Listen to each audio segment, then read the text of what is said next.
இப்படி நடக்கும்னு நான் எதிர்பார்க்கவே இல்லை. என்னன்னா, அந்த சொரக்கா செடி வந்து நாற்று ரெடி பண்ணி வச்சதுலேருந்து ஒவ்வொரு பிரச்சனையா புதுசு புதுசா வந்துக்கிட்டே இருந்துச்சு. அதாவது இலையிலேருந்து, பிஞ்சிலேருந்து, பூவுலேருந்து ஸ்டேஜ் பை ஸ்டேஜாக வந்து பிரச்சனையாகவே வந்துகிட்டு இருந்துச்சு. அதெல்லாம் எப்படி சமாளித்து நம்ம வந்து இந்த அளவுக்கு அறுவடை வந்து எடுத்தோன்றது தான் இந்த வீடியோ வந்து ஃபுல்லாக பார்க்க போகிறோம். வீடியோ வந்து ஸ்கிப் பண்ணாமல் பாருங்கள். விதைங்களை வந்து நர்சரி கவரில் போட்டு நல்லாவே நாற்று வந்து ரெடி பண்ணியாச்சு. கிட்டத்தட்ட ஒரு 6 வகையான நாற்று வந்து ரெடி பண்ணியிருந்தோம். அதில் கத்தரி, மிளகாய், சொரக்காய், பீக்கங்காய், கத்தரின்ட்டு நிறையா நாற்று வந்து ரெடி பண்ணியிருந்தோம். நாற்று எல்லாமே நடுறதுக்கு ரெடியான உடனே க்ரோ பேக்கில் வந்து நல்லா மண்கலை வந்து ரெடி பண்ணிவிட்டு அதில் வந்து ஒவ்வொரு செடியாக வந்து நட ஆரம்பிச்சது. இது வந்து கொடி காய்கறின்றதுனால ஒரு க்ரோ பேக்கு ஒரு செடி வச்சாலே போதும். மண்கலவையும் ரொம்ப முக்கியமானது. இதுக்கு வந்து பார்த்திங்கன்னா நான் 1:1 ரேஷியோ எடுத்துக்கிட்டேன். தோட்டத்து மண் ஒரு பங்கும், கம்போஸ்ட் அதாவது மாட்டோட தொழு உரமும் ஒரு பங்கும், ரெண்டுத்தையும் சேர்ந்து தான் மண்கலை வந்து ரெடி பண்ணியிருந்தேன். ரெடி பண்ணி தான் எல்லா செடியுமே வச்சுருந்தேன். நல்லாவே வந்து க்ரோத் வர ஆரம்பிச்சிது. ஆனால் சடனாக வந்து பார்த்திங்கன்னா அது இப்படி இவர் மட்டும் செடி வச்சு வளர்த்து அறுவடை எடுத்துகிட்டு வரான்ற மாதிரி கேள்வி கேட்குற மாதிரி சிகப்பூண்டு வந்து வர ஆரம்பிச்சிருச்சு. வந்து பார்த்திங்கன்னா அந்த இலைங்கள்லாம் வந்து காலி பண்ண ஆரம்பிச்சிச்சு. இதையுமே மீன் அமிலம் அந்த மாதிரி ஒரு சில லிக்விடை கொடுத்து வந்து நம்ம கொஞ்சம் கண்ட்ரோல் பண்ணி கட்டணும் வந்தாச்சு.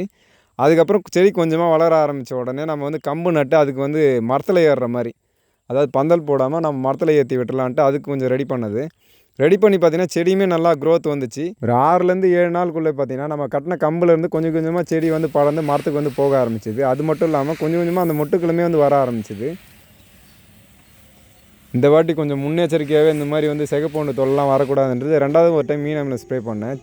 ஸ்ப்ரே பண்ணதுக்கப்புறம் பார்த்திங்கன்னா பிஞ்சுகள்லாம் நல்லாவே வர ஆரம்பிச்சிது. அது எப்படி நாங்கள் பிரச்சனை இல்லாத வந்துடுவோமான்ற மாதிரி அடுத்த பிஞ்சு பார்த்திங்கன்னா நல்லாவே இந்த மாதிரி வந்து பூச்சி அட்டாக் ஆன மாதிரி இருந்துச்சு. ஓகே, ஒன்றுத்தில் தான் இருக்குது, நானுமே அசால்ட்டாக விட்டுட்டேன். அது கொஞ்சமாக மீன் அமிலம் மட்டும் ஸ்ப்ரே பண்ணி விட்டுட்டேன். இதுக்கப்புறம் பார்த்திங்கன்னா அடியோடமாக வந்து கம்போஸ்ட் வந்து கொடுக்க ஆரம்பிச்சிட்டேன். அதாவது நம்ம மண்கலையில் செடி வச்சதுலேருந்து இப்போ தான் வந்து நம்ம கம்போஸ்ட் அடி உரன்றது இப்போ தான் ஒன்று கொடுக்குறோம். இதுக்கப்புறம் கொஞ்சமாக ஒரு 5 ml மீன் அமிலம் எடுத்து ஒரு 2 லிட்டர் தண்ணியில் கலந்து அதையுமே வந்து அந்த கம்போஸ்ட்டு கூட கொடுத்த உடனே அதையுமே ஆட் பண்ணி தண்ணியோட தனியாக ஊற்றி விட்டுட்டேன். இதுக்கப்புறம் செடி நல்லாவே வந்து க்ரோத் வர ஆரம்பிச்சிது. நிறைய வந்து பிஞ்சு பிடிக்க ஆரம்பிச்சிது. பூக்களுமே அதிகமாக வைக்க ஆரம்பிச்சிது. இந்த கொடி காய்கறியை பொறுத்த வரைக்கும் பார்த்திங்கன்னா அந்த மாதிரி பூக்கிற எல்லா பூக்களுமே வந்து பிஞ்சாக மாறிடாது. அதில் இந்த ஆண் பூ பெண் பூ தனித்தனியாக இருக்கும். அதில் வந்து இந்த பிஞ்சு வரது அந்த சின்ன பூக்கள்லே வந்து தெரியும். அந்த பிஞ்சு வரதில் மட்டும்தான் காய் வந்து பெருசாகும். மற்றபடி இந்த மாதிரி பூக்களாக இருக்கிறதெல்லாம் வந்து இது இருக்குது இல்லைங்களா, அந்த மாதிரி பிஞ்சு சைஸ் வந்து அந்த பூக்கள்லேயே வந்து தெரிய ஆரம்பிக்கும். இதெல்லாம் வந்து பெருசாகி காயாக மாறும். இதே மாதிரியே வந்து அந்த பிஞ்சுகள் இருக்காது, வெறும் வந்து பூவாக மட்டும் இருக்கும். இது இருக்குது இல்லைங்களா, அந்த மாதிரி வந்து பூவாக மட்டும் இருக்கும். இது வந்து அந்த பிஞ்சாக வந்து மாறாது, காயுமே நமக்கு தராது.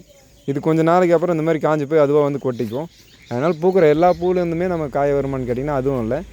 அதே போல் வச்சுக்கிற பிஞ்சில் எல்லாத்துலேயுமே நமக்கு வந்து பெருசாக அறுவடை தந்துருமானா அதுவும் பண்ண முடியாது. ஏன் நான் இப்படி சொன்னேன்ட்டு இந்த வீடியோ முடியறதுக்குள்ளே உங்களுக்கு தெரிஞ்சிடும். ஏன்னா அந்தளவுக்கு இது வந்து கொஞ்சம் புரட்டி எடுத்துச்சு. இது இருக்கு இல்லைங்களா, நல்லாவே வந்து பூக்கள் பூத்து பிஞ்சு வந்து வர ஆரம்பிச்சு.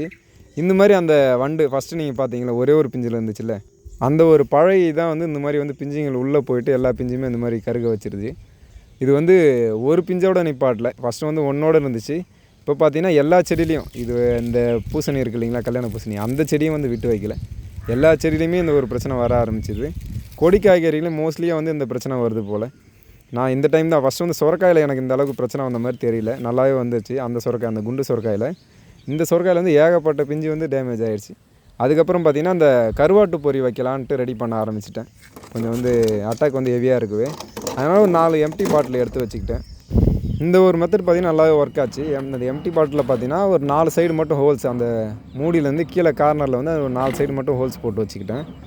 இந்த கருவாட்டு பொரிக்கு பார்த்திங்கன்னா நம்ம முழு கருவாடாக யூஸ் பண்ண போகிறது இல்லை. அதுக்கு பதிலாக வந்து அந்த கருவாடுலேருந்து மீதி இருக்கிற அந்த கழிவு இருக்குது இல்லைங்களா, அந்த தலை வால் அந்த மாதிரி பீஸ் மட்டும் தனியாகவே கலெக்ட் பண்ணி வச்சுருக்கேன். இதை தான் வந்து நம்ம இதுக்கு யூஸ் பண்ண போகிறோம். உண்மையிலே வந்து இந்த ஒரு கருவாட்டு பொரின்றது ஒரு நல்ல ரிசல்ட்டை வந்து தந்துச்சு.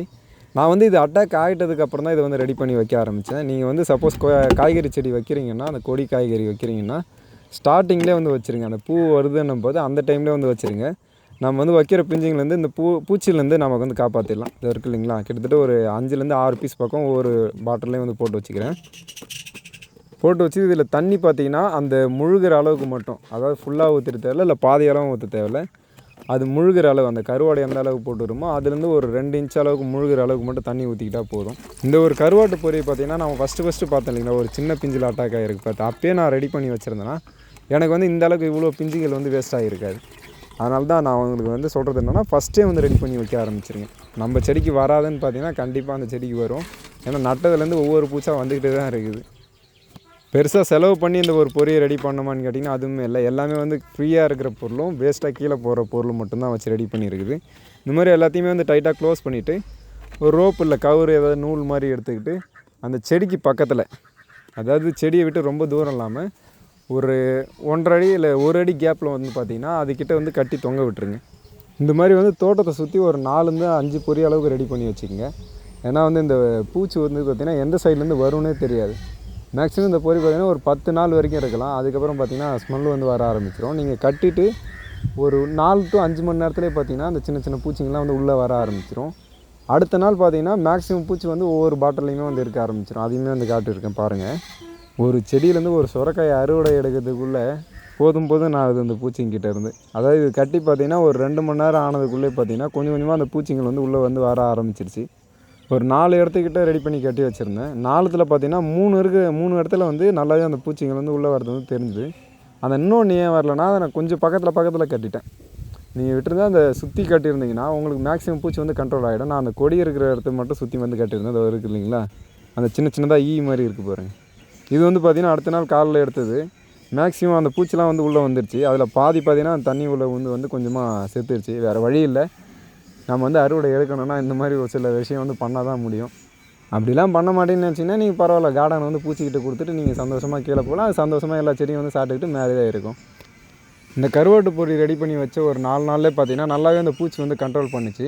ஆனால் 2வது நாளே பார்த்திங்கன்னா ஸ்மெல்லு கொஞ்சம் வந்து அதிகமாக வர ஆரம்பிச்சிது. அந்த ஸ்மெல்லில் தான் அந்த பூச்சிலாம் வந்து உள்ளே போகிறது. ஏன்னா மேக்ஸிமம் யூஸ் பண்ணுறீங்கன்னா ஒரு 10 நாள் வரைக்கும் வச்சிங்க. அதுக்கப்புறம் பிஞ்சுலாம் வந்து நல்லாவே வந்து டெவலப் ஆகி பெருசாக ஆரம்பிச்சிது. இது பார்த்திங்கன்னா இன்னுமே டெவலப் ஆகிருக்கும். அந்த பெருசு நீட்டு வந்து வந்திருக்கும். இது வந்து கீழே போய் தரையில் முட்டதுனால இது அந்த அளவுக்கு மேலே நீட்டு வந்து வரல, சைடில் வந்து பெருசாக ஆரம்பிச்சிச்சு. அதனால் வந்து இதுக்கு மேலே விட்டால் முத்திரும் நீட்டு இதை வந்து அறுவடை பண்ண வந்தாச்சு.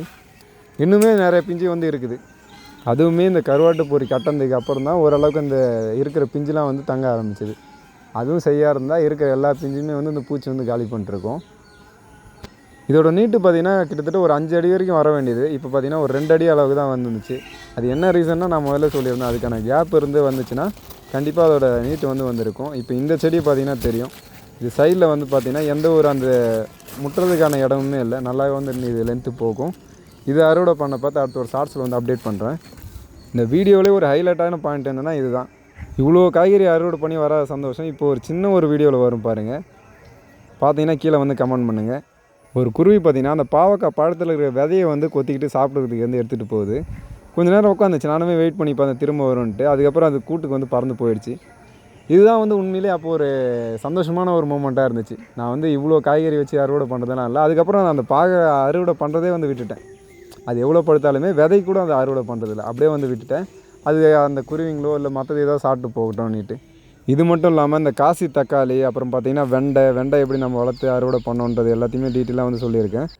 அது இல்லாமல் அந்த காசி தக்காளி பற்றி ஒரு டீட்டெயிலான வீடியோ வந்து அடுத்து வந்து அப்டேட் பண்ணுறேன். அது வந்து ஸ்டேஜ் பை ஸ்டேஜாக அதுக்குமே இந்த மாதிரி என்னென்ன டிசீஸ்லாம் அட்டாக் ஆச்சு, அதை நம்ம எப்படி ரெக்கவர் பண்ணி கொண்டு வந்தது. அதேபோல் இந்த காசி தக்காளின்றது குறைஞ்சது தக்காளியிலே ரொம்ப வெயிட் வர்றது ஒரு வெரைட்டின்னா அந்த காசி தக்காளின்னு சொல்லுவாங்க. அதோட ஷேப்புமே பார்த்திங்கன்னா நல்லாயிருக்கும், அதோட வெயிட்டுமே நல்லா ஈல்டு வரும். இப்போ மற்ற தக்காளி ஒரு 3 தக்காளி யூஸ் பண்ணுறீங்கன்னா இது வந்து ஒரு தக்காளி, அந்த 3 தக்காளிக்கு இது ஒரு தக்காளி வெயிட்டே வந்து வரும். அடுத்த வீடியோவில் வந்து டீட்டெயிலாக அப்டேட் பண்ணுறேன். மறக்காமல் வீடியோ பிடிச்சிருந்தா ஒரு லைக் பண்ணிட்டு சேனலை வந்து சப்ஸ்கிரைப் பண்ணுறேங்க.